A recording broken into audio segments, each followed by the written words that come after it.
All right, guys, you've asked for it after I made the Do You Really Need a Diesel video, right, about this truck. We're gonna do the towing review now.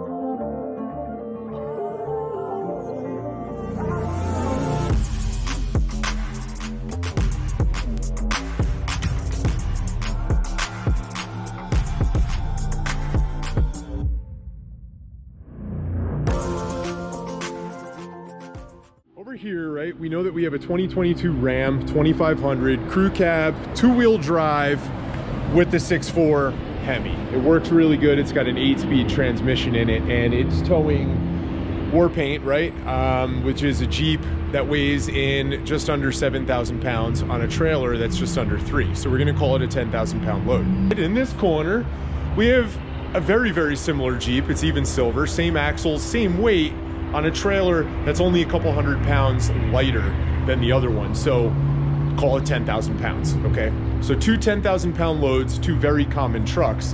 Now, over here, guys, we have an F-150, right? This truck is a 2017, but it is the EcoBoost, which means it has a twin turbo V6. It makes really good power. It's got a 6-speed automatic instead of the 8-speed. It's also two-wheel drive, and it has a locking rear differential in it. But we're gonna talk about the towing experience, right? Now, this truck's suspension is completely stock. It's not lifted. Tires and wheels completely stock. This one's exactly the same, except it's got a helper spring in the rear. So you guys wanna know how these accelerate, what the towing experience is. I know the F-150s nowadays can tow an awful lot of weight, but we want to show you, right? Two very, very common trucks pulling 10,000 pounds apiece over the same route, the same distance, same time of day, same weather conditions at the same speed. We're going to compare. Seat of the pants experience, facts on fuel mileage, things like that. We'll get to it.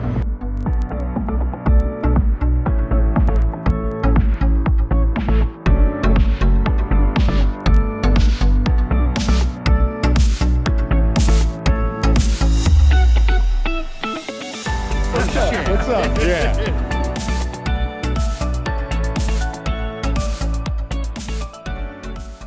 Like I've said it before, if you're not pulling 35,000 pounds, you probably don't need a diesel. You don't need to spend the extra money at the dealership. You don't need to spend the extra money on gas, maintenance, oil changes, all that kind of stuff, right?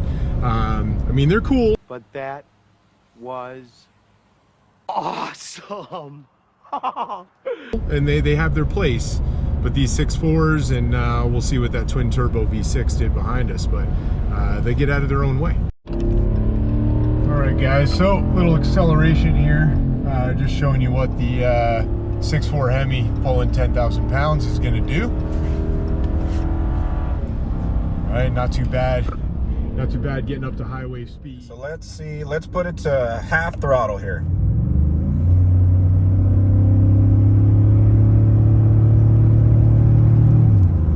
That might be a touch more than half. I'll go with 9/16, let's say. That's how you know you're in Texas. I was just talking to Centex Jeeper back there. Hey, what's up, y'all? From Instagram, right, in that F-150. And he's pulling the same RPM, right, in 6th gear, cruising down the highway. Yeah, I'm floating right under 2 there. We got our cruise control set at 78. So this is what the truck's doing, and it's pretty flat, I would say. Elevation is a little bit higher than when I first started. We're doing, you know, temperatures are good, everything's good. So far, the fuel mileage, we're averaging, you know, 9.5 is the average, but consider there was some idle time in there a little bit. You know, it's also a little bit windy. We're kind of in the like wind turbine capital of Texas. Final drive, right? 6th gear in his versus 8th gear in the Ram. We're at same RPM, cruising at 78 miles an hour. All right, guys, so a little windy out here, but we made it to New Mexico. Trucks were towing great. We're having a good time. We stopped for lunch. Good stuff. But apparently there's not a whole lot of gas stations between where we're at now and where we're gonna be. So we're gonna stop now. We're gonna get some fuel. Hey guys. Oh, big gulps, huh? All right. Well, see you later. And push on to where we're staying tonight. Please go away. Let me sleep for the love of God. All right, everybody, so this is the morning of day 2. We got some cool views out here of the mountains. I know the camera don't do it justice, but we're on our way and we should arrive in Moab this afternoon. You feel everything that the road gives you. Bumps. You got shocks? Bridges, crosswinds.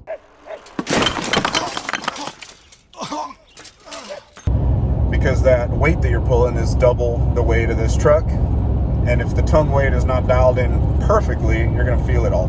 It's a little different in a 3/4 ton truck pulling 10,000 pounds. Doesn't really feel like much is back there. Obviously, the half-ton trucks have a softer suspension, even though they are pretty capable and pretty heavy duty. But when you're towing something heavy, the towing experience is completely different when you have something like a 3/4 ton. This Ram 2500 does not get pushed around. I put up with everything. My old man pushes me around On the highway, right? When we're in crosswinds or hitting bumps on bridges, things like that, it's very smooth. It's very, very stable. When you put that weight on the bumper, it actually smooths out the ride tremendously versus riding in one with no weight behind it, you know, or nothing on the bumper at all. Now, as far as brakes are concerned, we had an instance on this trip. We're doing 75 mile an hour, something like that. We're coming up, the road's pretty flat, but there's like a little roll in the road. And out of nowhere, road crew just on a blind corner. And we couldn't see what was on the other side of it. I'm locked up on the brake controller. So real hard on the brakes. He might be okay. My foot's through the firewall. And my ABS is locking up for about maybe 15 to 20 seconds solid. Well, no, probably not now. And the Ram did fantastic. In the Ram, I did not have to touch the brake controller at all. I also had to use my brake controller constantly. This truck slowed down from 70, 75 to about 30 real quick. So you guys have heard the engines in both of these vehicles. As far as the acceleration, sure, it accelerates great. What did I tell you? 88 miles per hour! You guys know over the course of this video that it's kind of surprising. The Ram actually got better fuel mileage. It pulls like a freight train. However, when there are crosswinds and headwinds and all that, it cannot keep up with those 3/4 tons. I was having trouble holding speed. The Ram always, and we calculated it out at the pump, so I know what you're thinking, that the computer's wrong in figuring out the average. It was actually spot on in both rigs.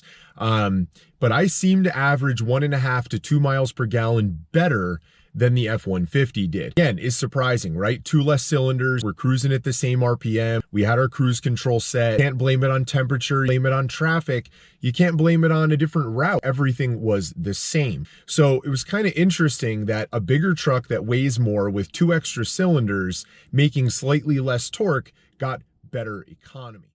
So in my opinion, can a half-ton pickup tow 10,000 pounds? Absolutely, it can do it. Should you be towing 10,000 pounds down the road with a half-ton pickup? In my opinion, I think it has the capability to do so.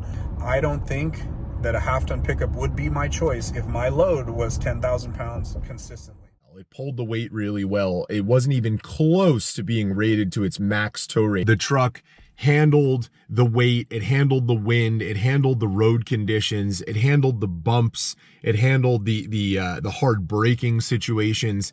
So while the F-150, as you heard from Centex Jeeper, is capable of moving 10,000 pounds down the road, if you're doing it frequently or you're doing it over long distances and you want to be a little bit safer, right? You don't want to have as much wear and tear on your truck. This has bigger axles in it. It's got a heavy dutier transmission in it, right? If you don't want that kind of wear and tear, it's always best to not max out your vehicle. And again, you know, the truck's not that much more expensive and it'll last you a lot longer because you're not abusing the rear end and you're not taking it to its maximum potential. Guys, so there you have it. I hope this review helped you guys determine which truck you're going to use for your next vehicle and your next tow rig. Make sure you subscribe to the channel, hit that like button, share this video with your buddies, and stay tuned because I got a lot more off-road builds happening and a lot more towing. So make sure you check it out.